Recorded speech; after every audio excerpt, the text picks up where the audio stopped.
a sheet of paper.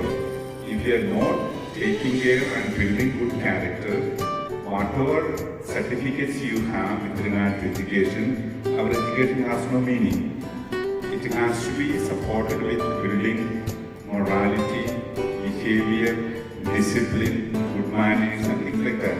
Only then we can say that we are an educated person. Otherwise, we get very high certificates, but then we remain or behave like uncivilized people. So that we can't say that you are an educated person. So you will be educated only if your degree is supported with a good character, discipline, morality, a kind of sense of right and wrong. Sometimes I feel